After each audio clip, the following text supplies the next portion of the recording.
Hey, it's Rob, and welcome to Axel's Garage. All right, it's day 3, Steve-O. Day 3 of our New York State pause, which is the lockdown light. So it's a shelter in place, and then Emperor Cuomo backed off a little bit, and it said, no, it's not a shelter in place. It's a suggested criteria pause and blah, blah, blah. But anyway, it's day 3, the end of day 3. And, but for us here, and now we're a couple of miles outside of the city limits of New York. It's not considered the city where we are. It's considered the suburbs. And the kids have been home for 13 days. Robbie, probably 2 days more than that because his college classes got canceled that last week before he had spring break. But for the most part, it's been 13 days straight. The kids and my wife have been home. I've been going to work every day and every night. Because somebody's got to go to work, and but they've been home for 13 days. So what we started out, we cleaned the pantry, and then when we got done cleaning the pantry, my wife started doing the cabinets, and she's on like her second really big cabinet today, and I'm staring at it because there's Tupperware everywhere. She's trying to match the lids with the Tupperware things, and it looks like she's about to beat her head into the wall. The kids, on the other hand, yeah, they got a little bored. Emily not just cleaned. I don't know how a 16-year-old girl can pull 2 giant garbage bags, giant black garbage bags out of her room and still have a room filled with stuff. And she moved all her furniture around. Even Steven attempted to clean his room. You don't clean well. I put my clothes away. That's all. That's cleaning your room. To him, that's cleaning his room, putting his clothes away. And the big dummy has been taking the dog, taking the shepherd on like 8-mile walks. And then he said he was going to go for a drive in his car, some road therapy. He did yesterday. Yeah. So, like the son of a gearhead, he got into his loud vehicle. No, I drove the Camaro. Oh, he got into my wife's loud vehicle and went for a drive to nowhere. Did you take the T-tops off at least? What? Really? I mean, if you're going to go for a ride, take the T-tops off and put the windows down. So that's 13 days, and they've been doing a lot of fighting. There has been a lot of back and forth. Ow! See what I mean? More bickering than fighting. Bickering, okay, They bickering. started. It's sibling, like just Sibling love. No, they're just annoying. annoyance. So that's where we are. So today, day 3, I did notice a lot more vehicular traffic. Like the first 2 days, the roads were empty. And empty for us. It was like blizzard. Imagine, a blizzard in the suburbs, that much traffic only when there's no blizzard, which is kind of odd. But today I did notice an increase in vehicle traffic, but I see less people walking about. So more people driving, less people walking. Maybe they're doing some kind of road therapy as well. But it could have something to do with the weather, because today was like a very gray, it was chilly, it was windy, it was gray, it was gloomy. It wasn't raining, but it was just like that day. It felt like it was going to rain all day, and it was kind of cold. So what's going on? Local news, right, where we are, local news. One of the major hospitals, and you don't even know this because I forgot to tell you, but one of the major hospitals in our area, a huge conglomerate that owns a shitload of hospitals, they are reporting, and from an inside source, they are reporting 50% less admissions with regard to COVID-19, or the China virus, Well, that's a good thing. than they expected. So they have certain expectations every day of how many people they should be admitting, and they had a drastic decline. So they kind of are hoping that might mean something. Now, if they see that kind of decline with regards to what they're anticipating, a couple of days in a row, then they might be more willing to say, hey, listen, maybe we're turning the page on this thing. But that's pretty good news. In news statewide, countrywide, or nationwide, Virginia, all right? Virginia's NYS check system, so their check to buy a firearm is actually one of the states that is working flawlessly with no hiccups, even with the overburdening of the system. And that's coming from a couple of friends and relatives that I have in Virginia that were able to purchase firearms recently. She just likes to make noise while I do this. Dinner time. I'm cooking. West Virginia. Did you see the news about West Virginia? West Virginia has approved permitless concealed carry. Oh, that, yeah. So you don't need a permit to carry concealed if you are qualified to own a firearm, meaning you pass the background check that a lot of people think don't exist. There is a background check for every person when they buy a firearm. And certain states have a concealed carry exemption, where if you have a concealed carry permit, you don't need to get that check every time you buy a firearm. But there's some kind of legal back and forth with that too. But West Virginia, if you're entitled to own a firearm, if you're qualified to own a firearm, you're not a prohibited person, you can carry concealed. I think it's starting June 5th. But check West Virginia's legal bulletins on their website for more information about that. Tennessee, you hear about Tennessee's hiccup? They had their NYS system got so overlogged that they stopped processing NYS checks, and I think that lasted just a few hours or the better part of a day, and then it was back up and running the next day. And from what we're hearing, it's running great. This is a good one. New Jersey, right? The state right next to us, the state that causes us not to be able to carry hollow points because they're illegal in New Jersey for anybody except. Can you make more noise? I didn't mean that. Sorry. For anybody except an active duty cop, hollow points are illegal in New Jersey. They're going to release 1,000 people from jail. That's nice. Their dictator governor over there is threatening residents with fines if they don't obey their lockdown laws. Holy shit. And That was the governor there, Murphy, his name is, he shut down the statewide NYS system so nobody's allowed to buy a firearm, and then he took it one step further, and I believe he shut down the gun shops as well. But if you're in New Jersey and you want to get a gun, you ain't getting one. The LA County Sheriff, which we were never a fan of that guy. That guy's a real wormy guy. And stop thinking that these big county sheriffs aren't cops. Right? Technically they're cops. They're law enforcement. But they're elected. So they're more politicians than they are cops. And sometimes when you have a sheriff like this, LA County, big county, right, encompasses a very populated area, they look at this guy and they think like he's the top cop, like he's the police chief. You know? Like that kind of thing, where, you know, in a city or a regular jurisdiction, the police chief is a cop for the most part.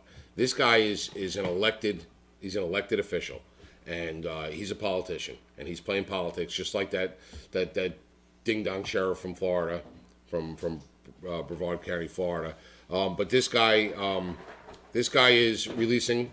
He's adding deputy sheriffs, which are cops. Deputy sheriffs are the actual cops.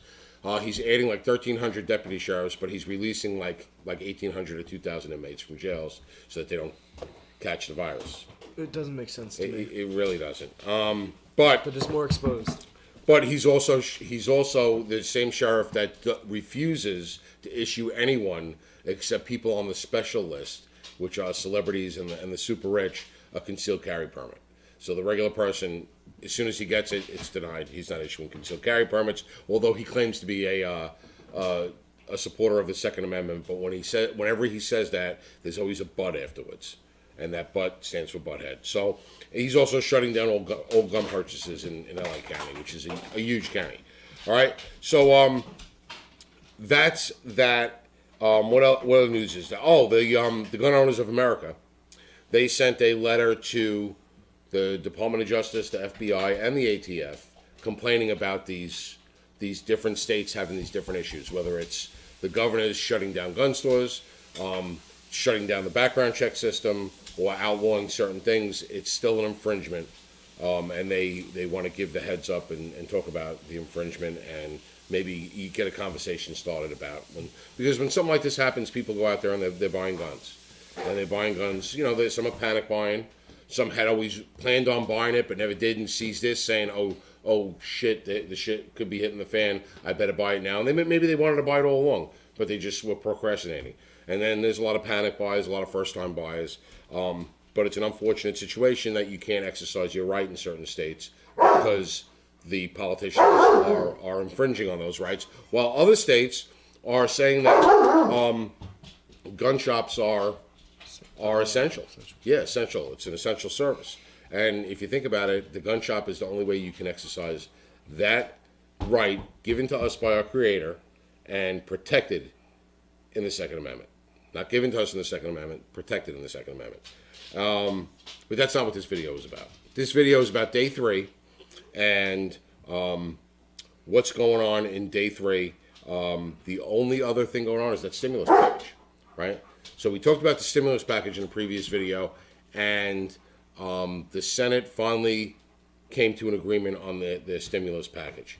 An agreement enough where the Democrats and the Republicans in the Senate agreed enough to move it forward. Now, whether they actually voted at this point or they didn't vote or they're waiting for some kind of formality stuff, either way, it was sent over to the House for them to work on it. So what did Nancy Pelosi do? And like I said, we're not going to get left or right political on this because I'm pretty in the middle with a lot of stuff. All those stupid quizzes we took always put us all pretty much in the middle. But we're supporters of the Second Amendment, and we don't like lazy politicians, and we don't like politicians that do for themselves, not for their constituency. What does she do? Right? Today was the day that the House of Representatives should have been discussing this bill, 1,100-page bill, which is ridiculous. But what did she do? She went in at 10 a.m., and I think they were in session for like 113 seconds or something like that. Did you hear about that, Michelle? What? Pelosi called the House of Representatives in session to go over the stimulus bill that the Senate agreed on. They sent it over to the House. So she goes in, she smashes the gavel. The House of Representatives of the United States is now in session, and they did nothing. Silence. From what I hear, it was just silence. I don't know if there was some talk back and forth, but they did not discuss the bill. And like 2 minutes and however many seconds later, or right around the 2-minute point, she smashes the gavel again, ending the session for the day. So there's no vote on the stimulus package yet? No. Now that it went to the House, she's just going to sit on it. And this is the same broad. This is why there should be term limits. This is the same babbling idiot, right? That was impeaching the president because the accusation was he withheld aid, right, to the Ukraine in a quid pro quo. So you didn't do for me, so I'm going to withhold your aid, is what she was claiming that he did, which is really the way politics works, right? Yeah. That's politics. I need this, and you want this. Let's get it done. So she's doing the exact same thing to the American people, right? She's withholding the stimulus because she didn't get the stuff in the bill that she wanted that had nothing to do with the stimulus. So she's doing the exact same thing. And that's the point of this video, is that the press reports negative, right? They don't report anything positive. And what I want to talk about is every time we turn the news on, and today I was extra cautious today. I had a little extra time this morning, and I hit all the major cable networks and broadcast networks and tried to see what their corona coverage was, like top of the hour corona coverage. I didn't watch the whole half hour or hour broadcast presentation. I watched the top of the news where they do a summary and then they put a graphic up. And what's their graphic? I actually have it right here. What's their graphic? Their graphic is it's always right a picture of the country, right, like this. And if I knew how to put it up on the screen, I would do it for you. But it's always like a picture of the country, right? And this was every single major news network. Picture of the country, and they give you the amount of cases, right? Right. So what they were saying this morning was 55,000. This is one of the major news networks. 55,225, right, and 802 dead. Right. That was their thing. Nowhere did they ever talk about how many people might have recovered, right? Never, right? And then another news broadcast was in the world, 398,107 or something to that effect, and total deaths, 17,400 or whatever, right? Over and over again. And another one, Another news show was, U.S. cases 46,805 and 593. I mean, everybody's got different numbers. Number one, every network had different numbers. Nobody had the same numbers. Even the same networks were posting different numbers depending on what part of the broadcast it was in. And it wasn't like the numbers were going up later in the broadcast like it was real time. Like the numbers were lower than they were 10 minutes earlier. So nobody's posting numbers, and nobody is reporting on anything positive. Nobody's reporting that in this part of the country they've had, this amount of people or this percentage of people survive, right? And you almost have to dig your way to China, no pun intended, to figure out who's surviving and how many people are really in bad shape, because they just are fear-mongering. The news is fear-mongering to sell news. Toilet paper. To sell toilet paper. But to sensationalize. Let's sensationalize it. And again, it goes back to that same Rahm Emanuel quote, right? Never let a good crisis or never let a good tragedy go to waste, right? They are not in this situation. They are milking every dime out of it. These scumbag news channels. The media is just turned into scum in this country. And I'm not saying the extreme left wing or the extreme right wing. No one is reporting anything like we were able to find out. Now we did have to search to get some stats, but like total cases worldwide, right? China had 81,000 cases. They're reporting over 81,000 cases. Guess how many recovered? They're reporting the amount recovered is 73,000 of those 81 actually recovered, right?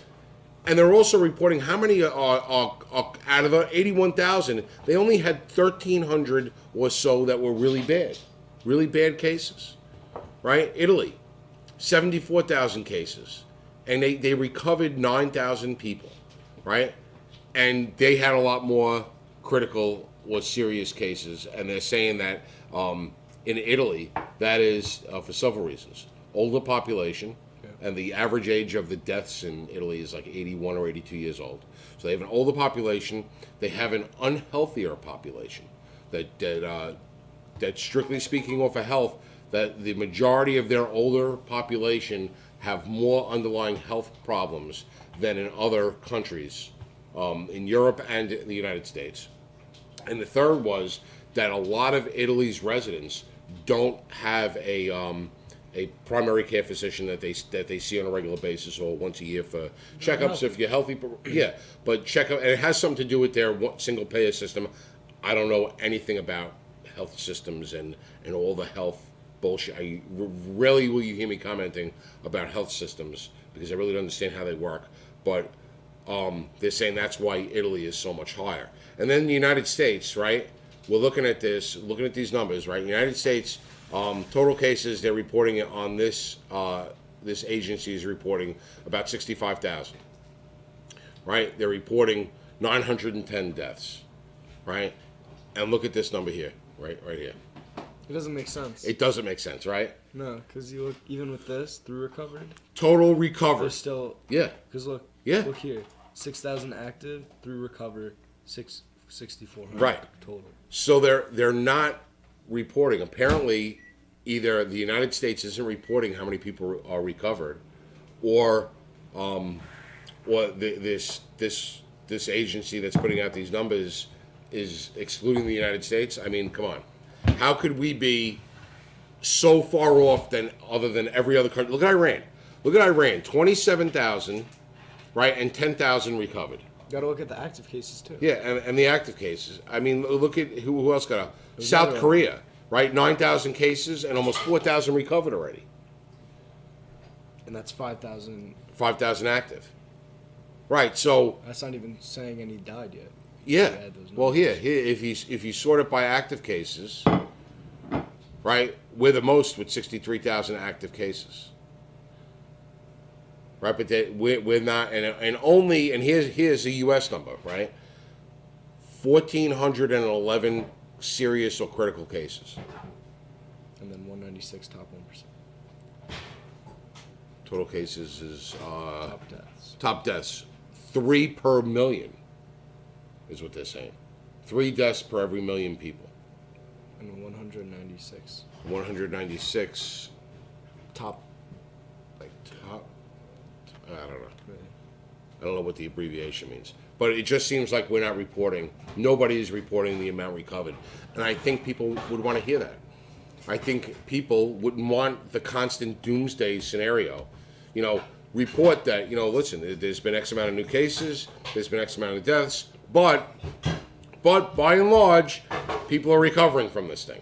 So even if they get it, they take care of themselves and they seek the appropriate care that they need at the time, they're recovering from this.